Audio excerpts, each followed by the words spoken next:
So ibabalik ko po sa atin lahat yon. Di ba tayo pwede mag-discuss sa ating national issues sa hinaharap ng ating bansa? But wag tayo magdagdag bawas, wag natin baliin o wag tayo magsinungaling. Kasi hindi tayo magkakaintindihan. Ba't pa tayo nag-uusap-usap, di ba? So katulad dito sa vlog na to, everyone's welcome here. You disagree, you post it, you strongly disagree, no problem. Pero babaliin mo yung sinabi namin o babaliin ko yung sinabi nyo, hindi talaga magkakaunawaan. So sabihin nyo, hindi kasi dami nilang follower. So kailangan nilang yung suporta ng followers nila. Ang ipaglaban natin, katwiran, katotohanan. Hindi yung babaluktutin. So yun, sabi nila.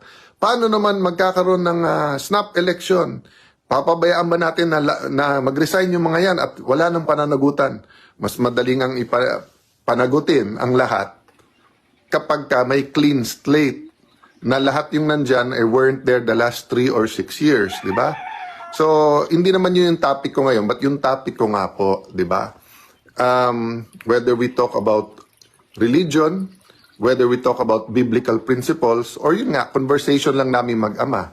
Yung marami po akong prinsipyo, kung ano man basis yan, whether yan ay code of ethics, whether yan ay personal code, whether yan ay military code, whether yan ay ethics ng isang abogado or biblical principles, marami niyan, syempre, sa pagkabata, natutunan ko sa aking ama. At yun yung sinabi niya sa akin, di ba? Never fear going to me. Pero wag ka magsisinungaling sa akin. Huwag ka magsisinungaling. So, yun lang naman po, di ba? Can we not have a conversation na hindi tayo magsisinungaling to each other? So, kaya nga kita nyo po, nung ngayon, yung latest na senador na sinabing may insertion, tapos nilabas na lahat. Kasi nga, halimbawa, yung mga supporters niya, nung sinabi ni Senator Ping, halos lahat, meron, nilabas ka agad. Ito yung wala. Yung kasi, sinusuportahan nila yun eh. Hindi nila siguro tinanong kung meron o wala. But eto yung ano. Oh, tapos, lahat ng insertion, lahat ng amendment o lahat ng nilagay, masama. Okay. Nung lumabas, hindi totoo yan. Nung lumabas na meron talagang amenda, ay sandali lang, hindi insertion yan, amendment yan. At hindi naman masama ang amendment, ang masama insertion. Eh nung nalaman pareho lang yon, ang masama yung ghost, o masama yung corruption, pero yung pinaglaban mo na may project, iba na naman yung stand. So yun po sinasabi ko, hindi pwedeng moving target ang truth. Ang totoo para kay Alan ay dapat totoo para kay Maria, totoo para kay Pedro, totoo para kay Ferdinand, totoo para kay Sarah, totoo para sa lahat ng Pilipino, para isa lang ang basis ng ating pinag-uusapan, di ba? Hindi naman pwede pong pagka dito sa idol ko, ano yan, pwede. Pag dito sa iba, hindi. Diba? So, kaya tayo po hindi ang dami po natin kailangan. Rewind. Ano po sinabi ko sa inyo sa umpisa ng ating talakayan tungkol dyan sa flood control at corruption? Sabi ko, dahil billion to, trillion nga eh. Billion, tens of billions, hundreds of billions. Guguluhin to. Guguluhin yung usapan. Diba? Yung simple gagawin nga komplikado. Paka-simple yan. Kunin nyo muna yung pinaka-guilty eh. Hiwalay nyo muna sa 1 trillion pesos the last 3 years. Unahin muna natin ano dyan ang ghost at hindi. Simple na naman malaman yung ghost eh. Yung ghost, wala talagang ginawa pero bayad na. Yun lang yun. Di ba? Yun yung ghost. Oh, iba yung substandard, iba po yung dinaya, iba yung hindi completed, iba yung nilipat. So lahat yun you can deal with it. Pero pag inuna mo yung pinaka-guilty, madaling masunod yon. Pero kapag ginulo mo, gugulo. At meron po talagang gustong guluhin yan, di ba? So, let me go back to it, di ba? Ano ba mga naging topics natin over the weeks, over the months? Success, i-define natin success. Identity, define natin identity, who we are as a person, di ba? As a community, as a nation. Pinag-usapan po natin stress, pinag-usapan natin rest, di ba? Lahat yan. Pero guys, makakapag-usap pa tayo if we're not going to be truthful with each other. Di ba? So lalo po kung yung discussion ay national issues, di ba? Ayan, sabi, kahit demonyo at work din po sa exposures. So I don't know exactly what, but meron verse yan in that even the devil can quote the Bible. Totoo din naman po yun. Pero hindi ibig sabihin, pag nag-quote, devil o hindi. Ang titignan po natin, yung intention at kung may katotohanan o hindi. Di ba? Kaya nga sabi nila na dati na parang halimbawa, kung may nagnakaw, yung sasabihin ba niya, totoo o hindi? Eh syempre, magnanakaw, kung tatanungin tungkol sa nakaw niya, malamang hindi. Pero hindi naman ibig sabihin na lahat ng sasabihin niya hindi totoo. That's why nga po, may science nung cross-examination at saka nung batas, di ba? So yun po yung ating tinitignan, di ba? So kung makikita nyo po, sa 1 trillion po na budget, flood control pa lang yun,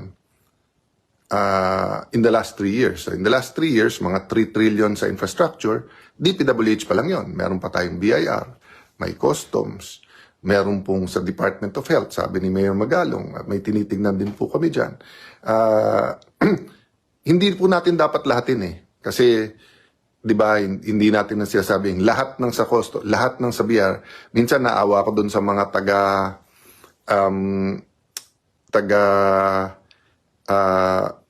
yung sa airport, di ba, pagka nandun sa immigration, kasi pag may issue, minsan nalalahat. And nung nasa DFA ako, we work closely with them for many issues, national security, sa mga foreigners, yung human trafficking. So there's a lot of good people, di ba? Whether that's customs o ganyan.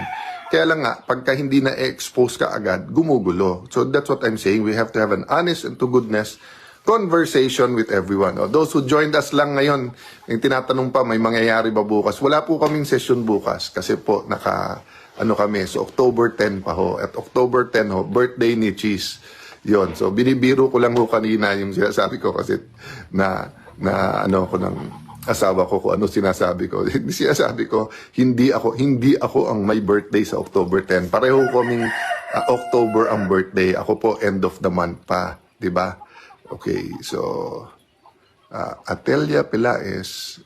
Cathy De Villiers, how are you? Good evening. Shout out sa ating mga kabataan sa buong Taguig at buong Pilipinas. Archie Ang, good evening sa iyo. Yan.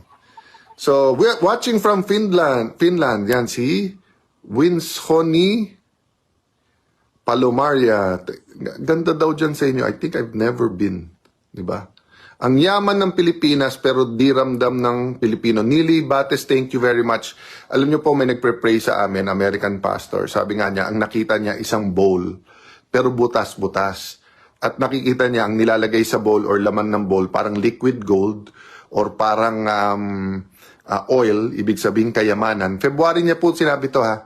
Pero sabi niya, butas-butas. At ang problema, ang bumutas, yung dapat nagbabantay. Yung dapat namamahala, nagmamanage dun sa bowl na yon.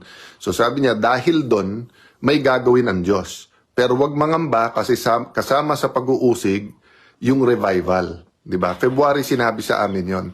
So, there's great opportunity dun sa gulong nangyayari sa atin. Opportunity for a turning point, opportunity for repentance, opportunity not only for reform but renewal, yung sistema natin, yung kultura maayos.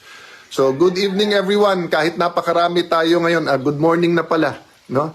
So, prayers of blessings this week na parati tayong mag-submit na kung ano will ng Panginoon.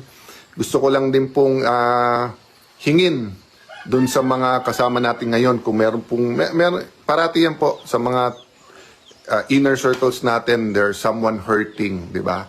Whether it's because of physical relation, whether it's because may sakit, whether it's because of job o financial, or may maling ginawa na gustong itama, di ba? So, pag-pray po natin parati and let's always be a person willing to listen to the other. Siguro dudugtong ko yun, di ba? Sabi ko kanina, we can have a conversation, pero kailangan honest. Kasunod sa honest, kailangan naman hindi iisa lang nagsasalita. Kailangan we listen to each other. Sabi ni Nili Bates, ang yaman pala ng Pinas pero di ramdam ng Pilipino. I agree po, I agree. Ang masakit din po ramdam nung ilan, iilan pero marami hindi. At dun sa ilan, yung iba naman hard work talaga, pero yung iba kung saan talaga nanggaling. Shout out Odi Katienza at mga kasama sa Japan. Yan. Ruel Odvina. So good evening, please. Continue to focus prayers, continue na tutukan ang mga event sa ating bansa kasi malaking opportunity to sa tunay na pagbabago. God bless you. Good night po sa inyong lahat. Good evening. Magandang gabi po. Happy Sunday night. Kamusta po ang inyong weekend? Every weekend po, I really hope that those who have time po, di ba, will really actually make time, di ba? Make time to be with God. If you have time and the opportunity, of course, to be physically present sa isang church, iba pa rin po talaga kasi yung community eh. Kasi ang church po ay isang community, isa kayong body, isang body, di ba? At ang church po ay hindi lang yung physical building. And then, of course, sa family, di ba? Kasi nga, part nung day of rest, yung galing po sa Old Testament yan, na after 6 days of work, yung day of rest yan is also day of teaching and be together with family members. At kasama doon yung pagpapasa ng oral tradition. Ryan Jaso, shout out. Rosie, Ella, hello. Dino Robert, hello sa iyo. Loro Idnar, Pete Valdez, maadyong gabi sa kaninyong tanan dyan sa Bohol. Shout out sa iyo, Rose Ednave. So, sa pagbabati ko po sa inyo, di ba? I'm really hoping you had a good weekend, but I'm always mindful na marami po sa OFWs natin po. At actually, even sa Pilipinas, no, marami po sa ating mga kababayan, kahit Sunday nagtatrabaho. So, limited pa rin yung time, pagod pa rin.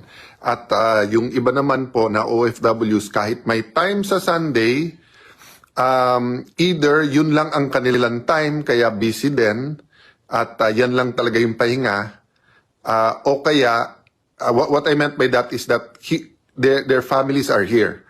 So even if may time sila, buti nga ngayon may cellphone na at saka may mga lugar na free internet, kaya kahit papano makakapag-usap. But some are working even sa weekend. So I'm just mindful for that para we can continue to thank God for them. So as usual, we start by asking each other, saan tayo nagpapasalamat sa Panginoon, di ba? Rick Fernandez, shalom, shalom yan. So mga nasa Israel nating kababayan, magandang araw sa inyo. Mga kababayan natin nasa Kingdom of Saudi Arabia, nasa Brunei, nasa Dubai, sa Qatar, sa Kuwait. Ito, si Tong TV Vlog, nasa Kingdom of Saudi Arabia. So, assalamualaikum sa mga kapatid natin, Luzon, Visayas at Mindanao, no? Of course, bago mag 12 o'clock sa World Teachers Day, gusto ko lang acknowledge lahat po ng teachers. Lahat po tayo ay produkto ng sino man naging teachers natin. Yung professional teachers, ibig sabihin po yung sa kindergarten, sa elementary, high school, yung mga nag-college, yung mga nag-TESDA or technical education. But syempre din po, yung iba naging teacher nila, yung pare, yung imam, yung pastor, ministro nila, naging teacher nila, kuya o ate nila. So kami, produkto din po kami ng mga teachers kasi ang aking pong lola, si Juliana Cabrera Luna, ay isa pong public school teacher her whole life. Ang aking pong mother, si Sandra or Sandy Shram Cayetano, ay isa naman pong school directress, art teacher.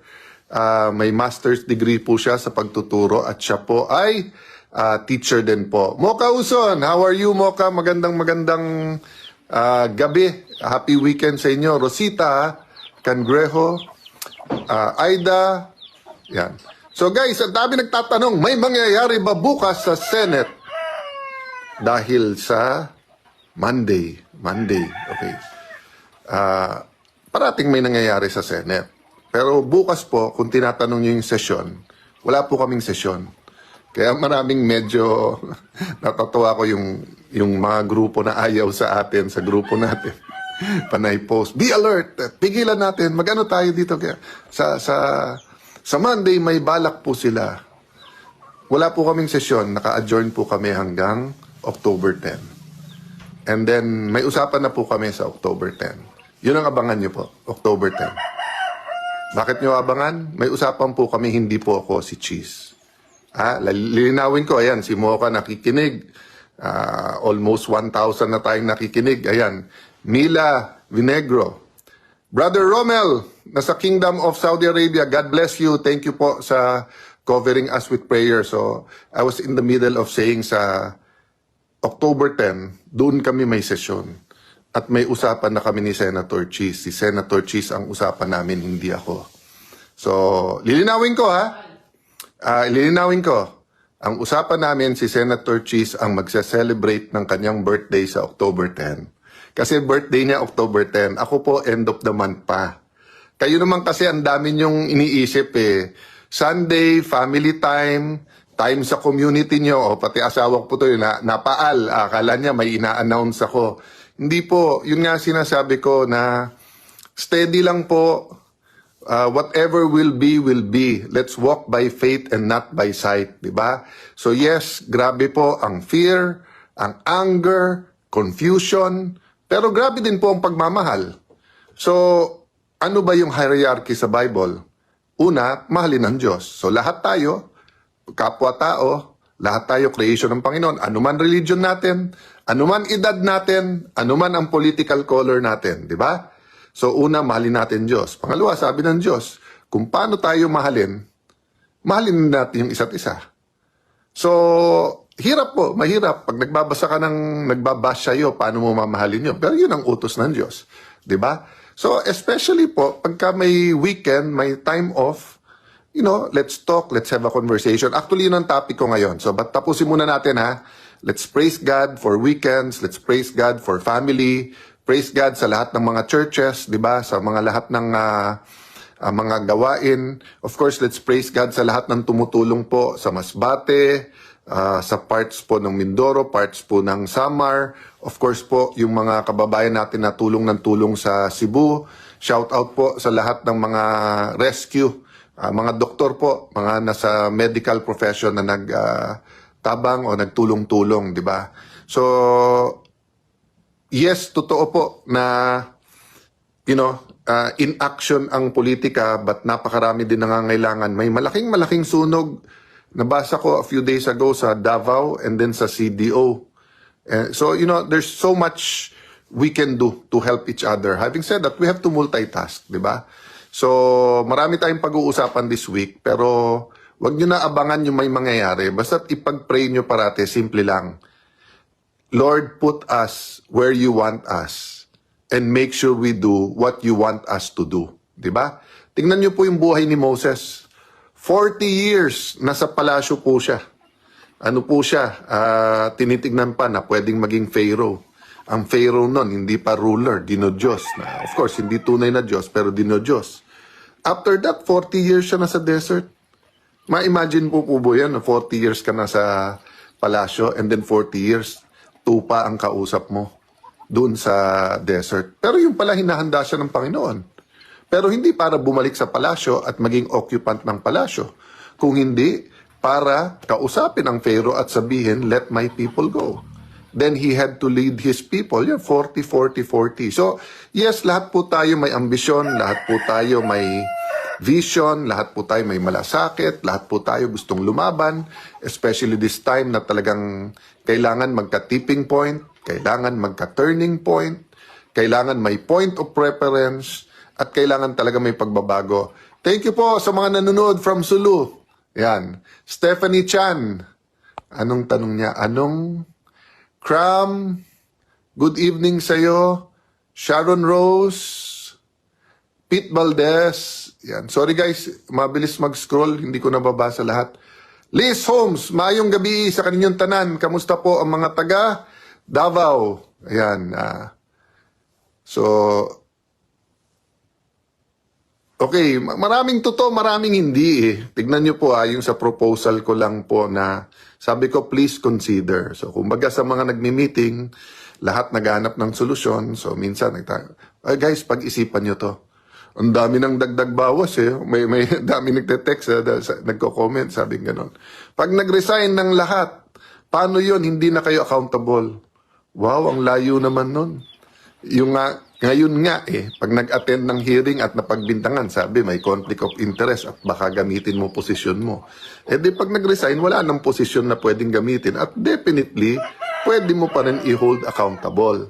So, ang topic ko tonight is honest conversations. So kasi kanina po, nakiramay ako doon sa mahal naming congressman ng 1st District, si Ading Cruz, kasi po, nauna na yung kapatid niya. Malapit po sa amin yung kapatid niya na yon. It's a long story, no? But yung kapatid na yon ay blessing talaga sa kanilang pamilya. May kapansanan po siya Tapos, nung bata yon, sinabi nga na usually hanggang 21 years old lang, pero pag lumampas, so umabot siya ng 60 years old at yun ay talagang very close dun sa mga close sa pamilya na yon. Ako 1984 ko pa sila kilala at yung kapatid niya na yon kahit may kapansanan, pag nakikita, niyayakap ako noon. So kanina, humabol ako dun sa libing, dun sa same garden of memories kung saan yung puntod ng aking ama.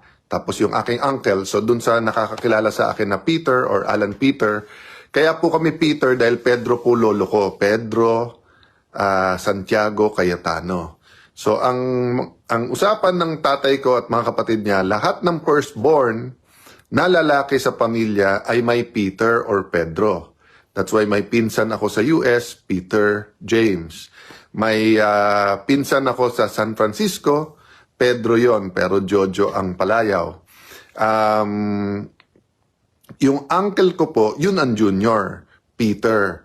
So nakita ko po yung post ng anak niya naman si Peter Alan, na happy birthday dad. Kaya pagdaan ko kanina, yun nga, nakita ko October 2. So naalala ko tuloy yung turo ng dad ko. So minsan kasi nung pinapagalitan niya ako, sabi niya, anak, kahit gaano kasama, kahit anong kasalanan, kahit anong problema,